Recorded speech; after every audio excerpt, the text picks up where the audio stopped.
Good afternoon, ladies and gentlemen. On behalf of the U.S. Chamber of Commerce, U.S. India Business Council, our partners for today at Georgetown University and the Atlantic Council, we'd like to extend a very warm welcome to the Honorable Chief Minister Reddy. We're thrilled and honored to have you with us today. His first stop in the United States and in his official capacity as the Chief Minister, and as well as a good friend of those of you in the room. From all across the sectors here in Washington, D.C.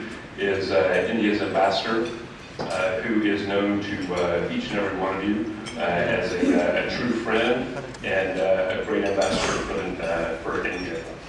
As I mentioned, we are very appreciative of our partners for today with the Atlantic Council and Georgetown University.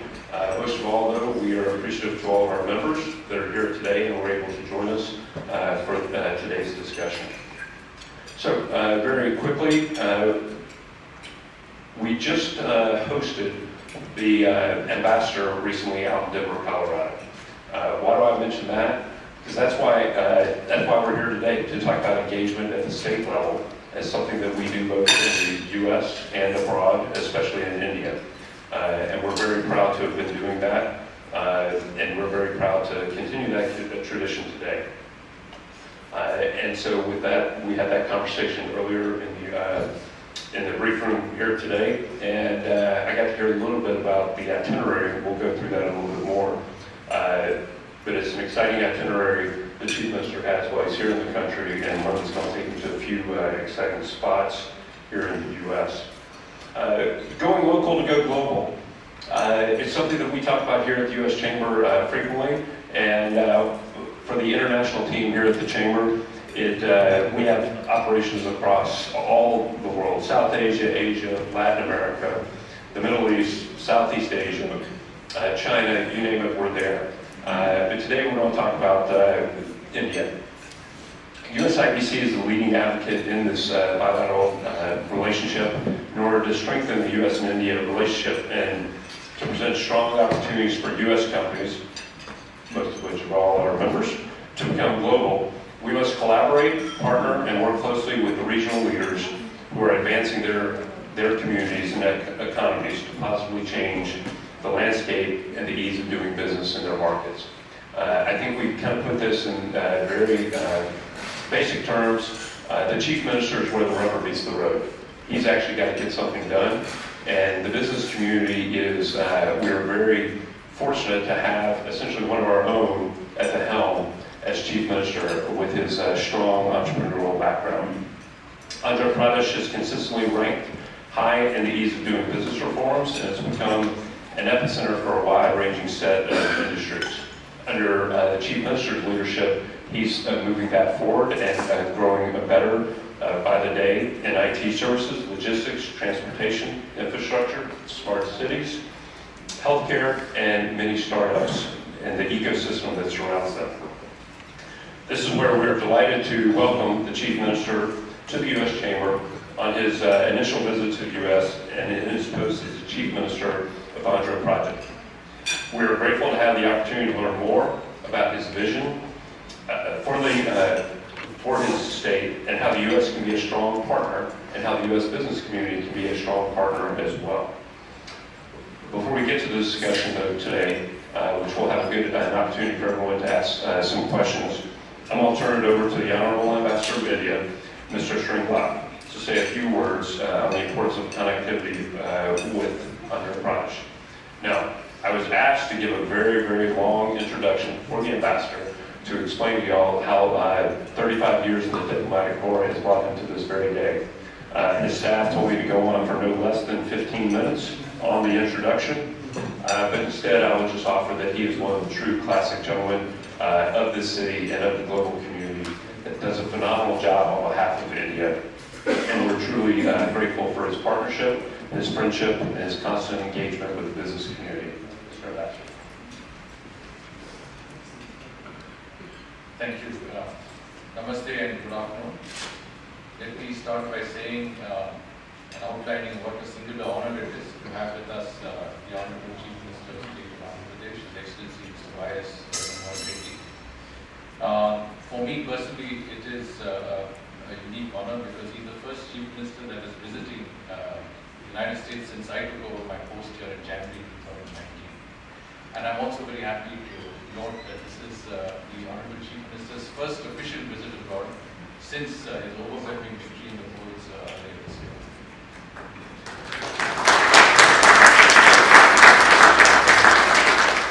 I'd like to thank the US Chamber, in particular Senior Vice President Rob Schroeder, for hosting this event, as well as the Atlantic Council, Mr. Irfan Nuruddin, co-host. I'm very happy to see so many of our friends who represent leading US businesses present here today. I do understand that it is a holiday month and many of you are not scheduled to be here. We truly appreciate your presence and your interest in India-US relations in general and in the state of Andhra Pradesh in particular. I'm also happy to see some of our Indian businesses who have invested in the United States here, and it certainly makes for a very balanced interaction. We also have, of course, the pleasure of the additional Chief Secretary to the Chief Minister, Dr. Ramesh, a senior Indian Administrative Service officer, who is part of the delegation to the Chief Minister. Now, before I move on to anything else, I can't help but preface the fact that when you talk about an electoral victory and a mandate of the people, there is little precedence for what has been achieved in the state of Andhra Pradesh by the Honorable Chief Minister. He and his party have won 151 of the 175 assembly seats, 22 of the 25 parliamentary seats. This gives them a total voter share of 49.95%. Now, if you understand Indian politics and the first past the post system, where you can have any number of candidates, but the first who gets the largest amount of percentage share of votes gets elected, this is truly an astonishing level of endorsement to get names. As we go, I mean, of course, we will also find that you hear from the Chief Minister himself, he's one of the youngest Chief Ministers we have in our country, but his vision encompasses one that is truly, I think, far-reaching. Andhra Pradesh today is the 8th largest economy in India. The vision of the Chief Minister is to make it the 3rd largest economy. It is a very unique state because it enjoys a very long coastline, almost 1,000 kilometers. It's got scope for deep trough harbors. It's already got the harbor of Vizag, Visakhapatnam. And it is a state that is abundantly endowed with both natural resources, riparian resources, minerals, and a strong industrial and infrastructure base. And what we are doing here is trying to connect our states with US businesses. Like in India, like in the United States, we are also a federal polity. And our Prime Minister Narendra Modi, has always believed in cooperative federalism. In other words, as he himself has been the Chief Minister of a state, he understands the importance of states going out, concluding businesses, attracting investments, and doing what they can to increase and enhance their economic engagement with the rest of the world. So in that sense, I think we are very privileged that the Chief Minister has chosen to make the United States his first point of an international tour. Certainly, as you mentioned to the Honorable Chief Minister, that gives us the advantage that we can also focus in seeing how we can direct the attention of a number of businesses that exist in India towards the state. And the same trend is what we notice in America. I have, along with in cooperation with the US Chamber and the US IBC, myself visited 10 states in the US, with governors, with businesses in those states, visited factories and plants, and tried to engage states directly in their economic interest and focus on it. And I'm happy to say that in the next few months, within this year, we'll have 5 governors of US states visiting India, starting with the governor of New Jersey, governor of Arkansas, Colorado, Delaware, and Illinois. And the governor of California and the Lieutenant governor also plan to make visits. They're all going to India with large business delegations. And what we want to do is to link them with states like Andhra Pradesh that are in the forefront, in the cutting edge of this economic growth and development in India, which can offer opportunities that I think many of you are looking at. I was again mentioning to the Honorable Chief Minister that it is a question of being confident that here is a place that I can actually locate my businesses. Here is where I get the maximum support. Here is where I get the maximum facilitation. And you will hear from the Honorable Chief Minister himself what that really envisions. And we are happy that the Honorable Chief Minister will also be visiting Texas, Illinois. He will be here for a brief over the weekend. He's meeting a number of people during his stay, including members of the administration. I want to extend a very, very warm welcome to the Honorable Chief Minister and delegation to the United States. Thank you.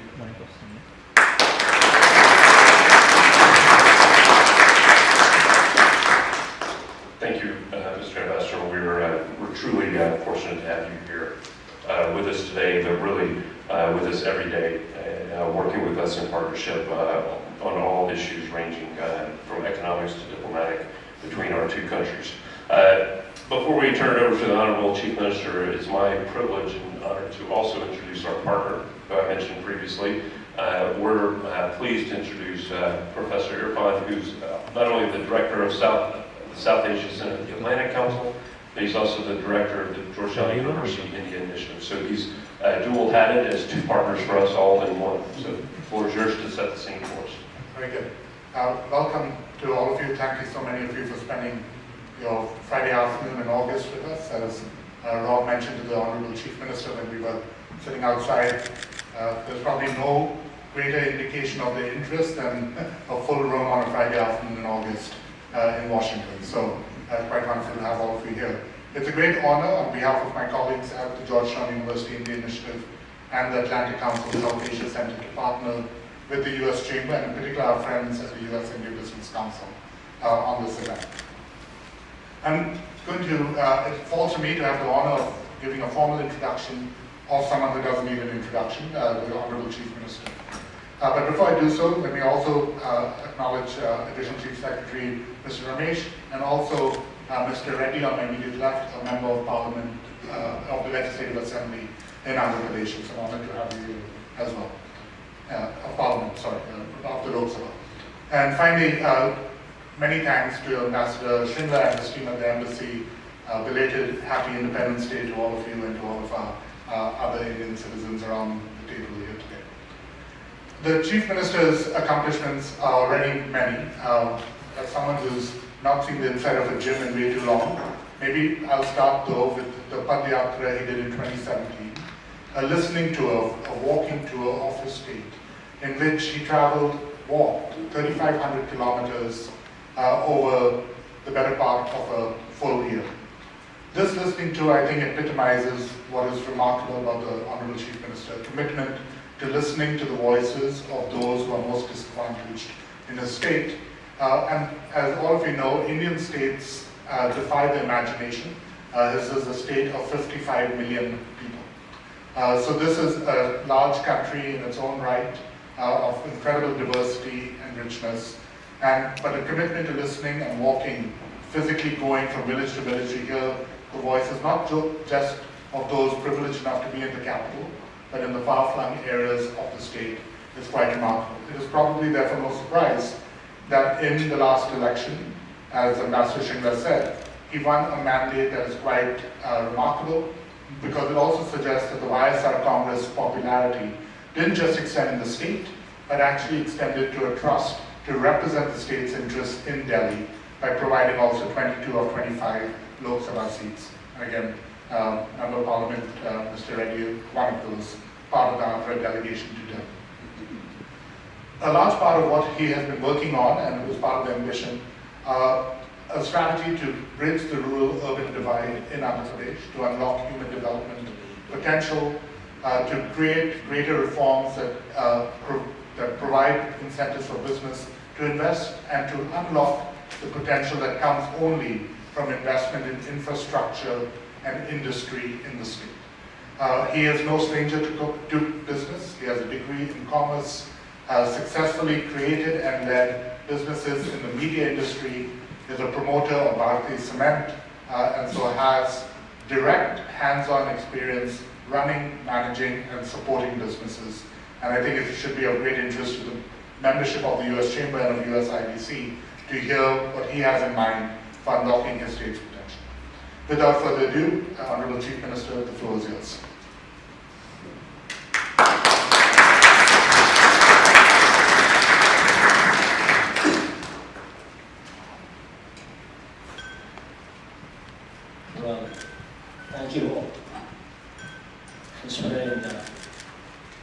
Friday afternoon to come over and participate and listen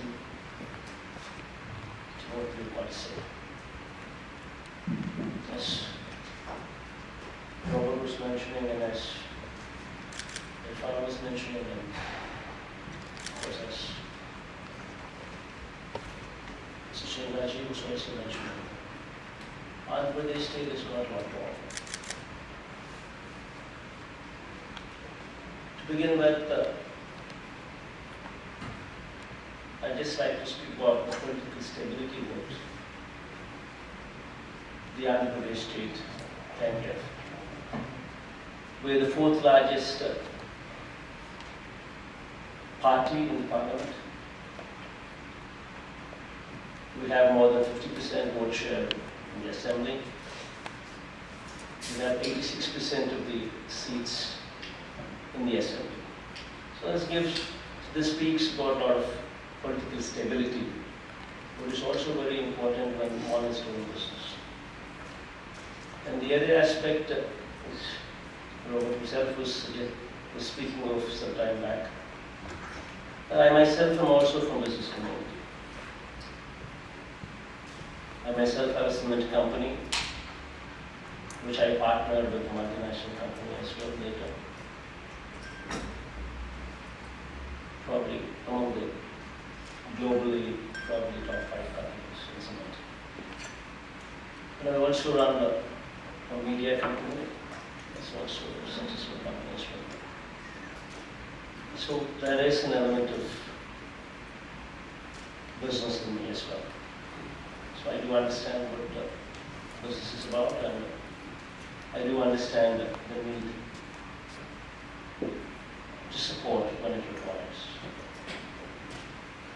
And to speak a few words about my state, it's one of these states which is 975 kilometers of coastline. It currently has 4 ports and 6 airports. And everything goes well. We're targeting to enhance this by another 4 more ports, 4 to 5 ports extra. So there is a tremendous amount of scope on the coastline. We are primarily an agrarian state, 62% dependence on agriculture.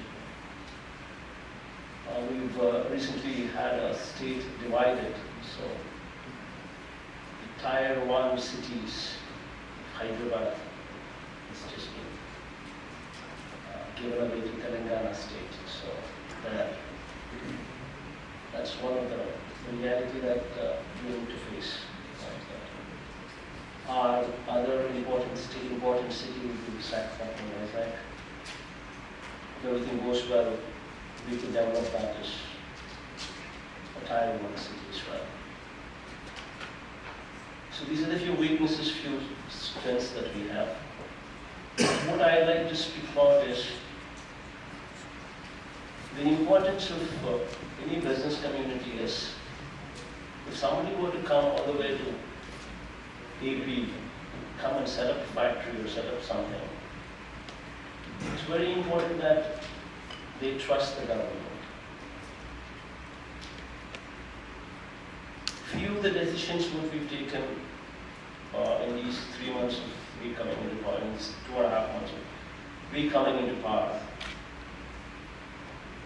probably I should address them as well, because some of them might have listened to the other side of the story.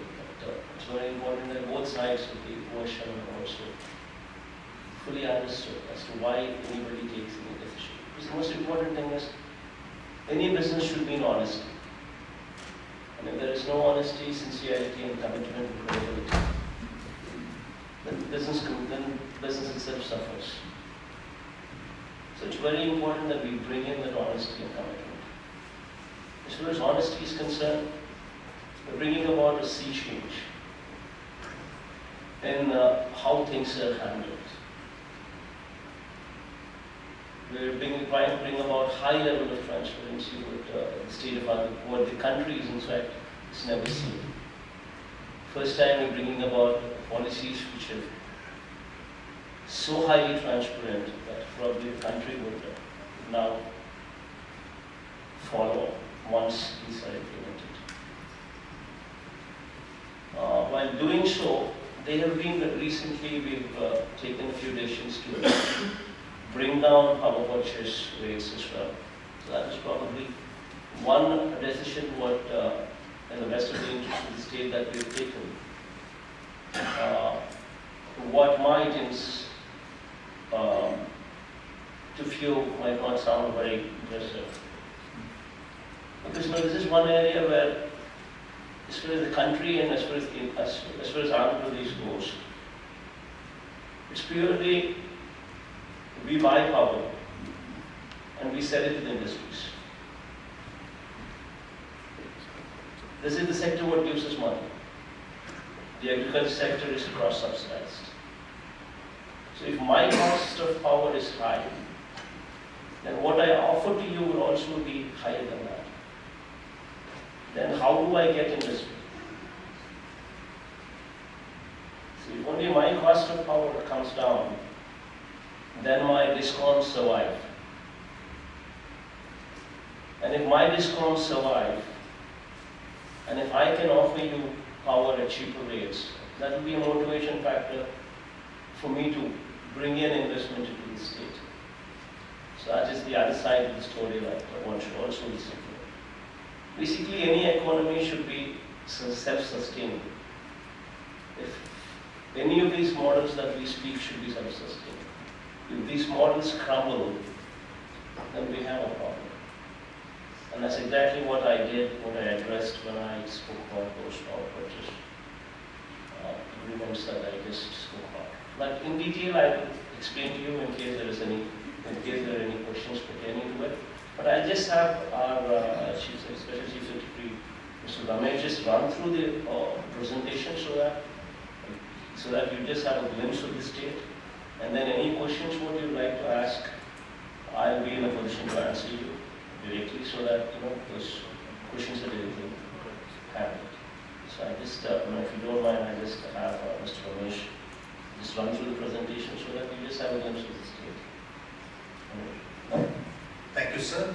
Honorable Chief Minister of Shobhil, Excellency Shringla, Dr. Irfan, friends, colleagues, it's a great honor. The Honorable Chief Minister has given me to introduce you to the state about which much has been spoken about and about which you know perhaps a lot more than what I would say. I mean, it's a state on the east coast. It really provides a window to the east of the universe from India. It's the 8th largest state in terms of the area, 10th largest in terms of population. It's in terms of the wealth, it's GSDP, it's the 8th biggest. It is almost 1,000 coastline. It's 3 major rivers flow through the state. There are 4 operational ports and 6 airports. Honorable CM and the others have already said the overwhelming political mandate that the Honorable Chief Minister enjoys, and what it really entails is the people's trust in him and to deliver good governance and develop AP as the model state in Andhra Pradesh. I mean, this is unprecedented. And more importantly, Honorable Chief Minister personally and also his party enjoys a very good relations with the central government, the federal government. And in the last 2 months, he has proven that he is a friend of every state in the neighborhood. Now, just to give you a glimpse, I mean, what really are the strengths of the state? We are number 1 in country in egg production, 2nd in meat production, 3rd in milk production, 2nd in paddy, groundnut and maize production, and with almost 8.5 million hectares of net cultivable area, we are one of the rice granaries of India. It's aquaculture. Andhra Pradesh is an aquaculture capital. It's the largest shrimp producer. 32% of all the shrimp imported into US had come from Andhra Pradesh last year. Both freshwater as well as the coastal. It is a large resources of varieties in India. Shale reserves, the only state, and granite and heavy minerals in the form of peat stand. The tourism, it has a vast potential of both coastal, religious, adventure and ecotourism. Hello మిమ్మల్నే film celebrities real stories ఏంటో తెలుసుకోవాలనుందా? Latest గా release అయ్యే movie reviews నేను చెప్తే వినాలనుందా? ఇంకెందుకు ఆలస్యం, yo-yo టీవీని subscribe చేసుకోండి. అలాగే మర్చిపోకుండా యోయో టీవీ యాప్ ని కూడా డౌన్లోడ్ చేసుకోండి.